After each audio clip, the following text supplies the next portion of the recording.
Japan की Shinkansen bullet train 60 साल से चल रही है। 60 सालों में एक भी पैसेंजर की मौत नहीं हुई, एक भी नहीं।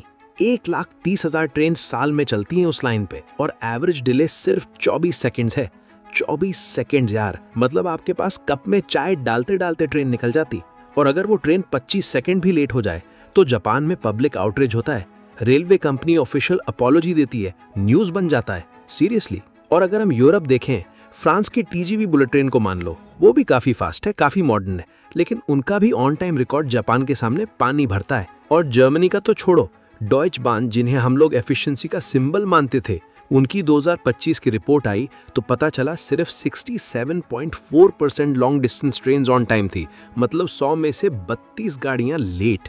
जर्मनी में यूके का हाल और बुरा है। नेटवर्क रेल की सिर्फ 67.7% ट्रेन ऑन टाइम थी लास्ट क्वार्टर ऑफ 2024 में, और लंदन से मैनचेस्टर के बीच तो सिर्फ 2% ट्रेन, हाँ सिर्फ 2% सही वक्त पे पहुंची। अमेरिका में एमट्रैक का 75% ऑन टाइम रिकॉर्ड है, जो यूएस के लिए अच्छा है लेकिन ग्लोबली एवरेज है। और इधर इंडिया में हम ट्रेन सिर्फ 2 घंटे लेट है सुन के चाय पीने बैठ जाते हैं और बोलते हैं चलता है यार। अब यहाँ पे असली बात आती है। इंडिया की रेलवेज अभी 80% पंक्चुअलिटी पे पहुंच चुकी है, जर्मनी से बेटर।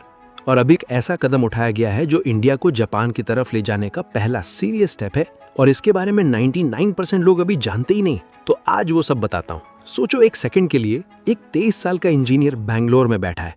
उसके पास एक आइडिया है, एआई से ट्रेन सिग्नल्स की फेलियर प्रिडिक्ट करो पहले से, ताकि एक्सीडेंट होने से पहले ही फिक्स हो जाए। ब्रिलियंट आइडिया है, लेकिन वो रेलवे तक कैसे पहुंचेगा? पहले गवर्नमेंट टेंडर ढूंढो, फिर बड़े कॉन्ट्रैक्टर से बात करो, फिर उनका कमीशन दो, फिर अप्रूवल वेट करो। तब तक आइडिया ही थक जाता था। यही प्रॉब्लम थी। इनोवेशन थी लेकिन रास्ता नहीं था। रुको बताता हूँ क्या बदला। रेलवे मिनिस्टर अश्विनी वैष्णव ने 2022 में स्टार्टअप्स फॉर रेलवेज लॉन्च किया। सीधा सीधा कह दिया, आओ आइडियाज लाओ। अब तक 3,166 से ज्यादा ऑर्गेनाइजेशंस रजिस्टर हो चुके हैं इनोवेशन पोर्टल पे। इनमें 363 प्योर स्टार्टअप्स हैं, 215 एमएसएमईज हैं, 169 रिसर्च ऑर्गेनाइजेशंस हैं और 65 एनजीओज हैं। 131 वर्कशॉप्स हो चुके हैं, जिसमें 1560 इनोवेटर्स डायरेक्टली रेलवेज के साथ बैठ के बात कर चुके हैं। ये नंबर सुनने में ड्राई लगते हैं, लेकिन इनका मतलब ये है कि पहली बार एक टीयर 2 सिटी का फाउंडर भी रेलवेज को अपना आइडिया दे सकता है बिना किसी कनेक्शन के। और अब इसके ऊपर एक और चीज आई है, सैंडबॉक्स पॉलिसी। इसका मतलब सिंपल है। बच्चों को याद है स्कूल में एक बॉक्स होता था रेत का, जिसमें तुम कुछ भी बनाओ, बिगाड़ो, फिर से बनाओ, कोई टेंशन नहीं।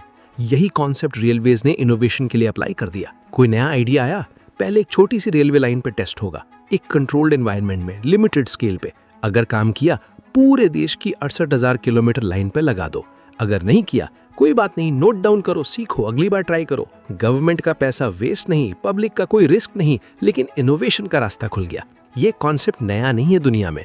यूके ने फिनटेक स्टार्टअप्स के लिए फाइनेंशियल कंडक्ट अथॉरिटी सैंडबॉक्स बनाया था, और उसी से रेवोल्यूट, मोन्जो जैसी कंपनीज निकली। सिंगापुर ने अपना रेगुलेटरी सैंडबॉक्स बनाया तो वो एशिया का फिनटेक हब बन गया। अब इंडिया ने यही मॉडल रेलवेज पे अप्लाई किया है, और रेलवेज इस दुनिया की सबसे कॉम्प्लेक्स सिस्टम्स में से एक है। तो ये मूव एक्चुअली बहुत बोल्ड है।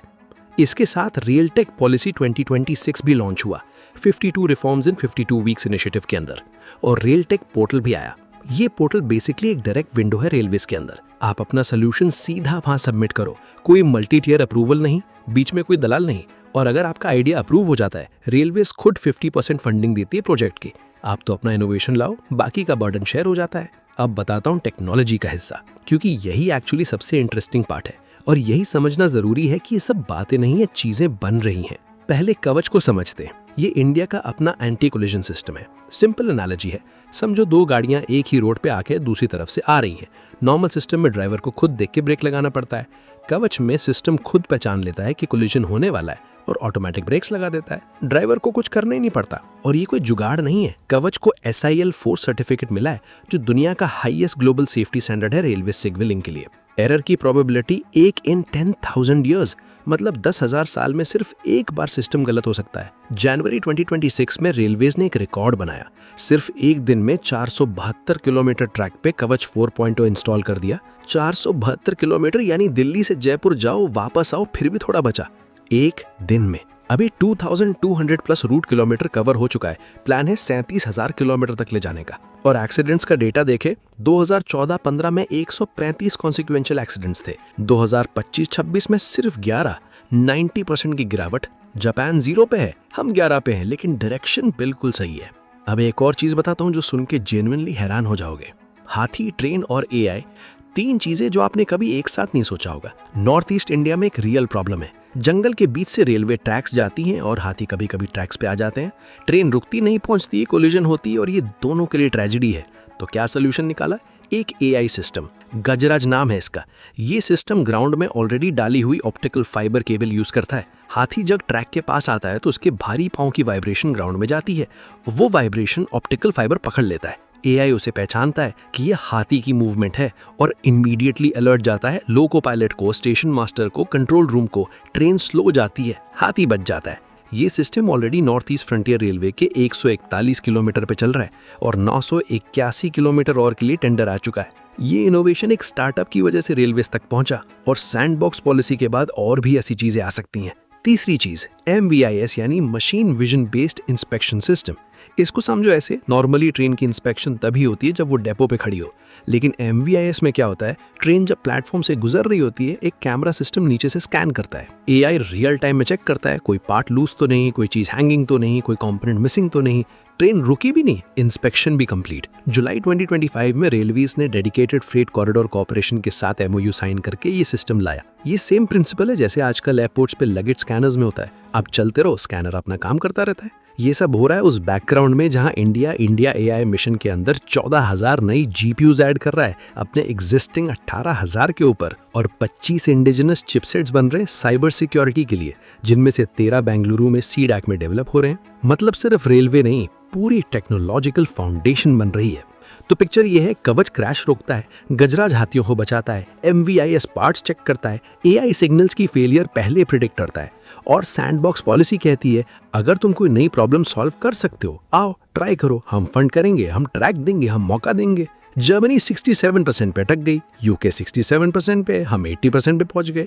जापान 99% पे है। डिस्टेंस है, लेकिन पहली बार इंडिया की रेलवेज का डायरेक्शन क्लियरली जापान की तरफ है। 2030 तक 95% पंक्चुअलिटी का टारगेट रखा है।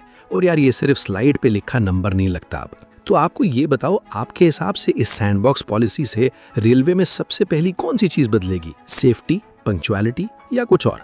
कमेंट में बताओ, जेन्युइनली जानना चाहता हूँ क्या सोचते हो आप।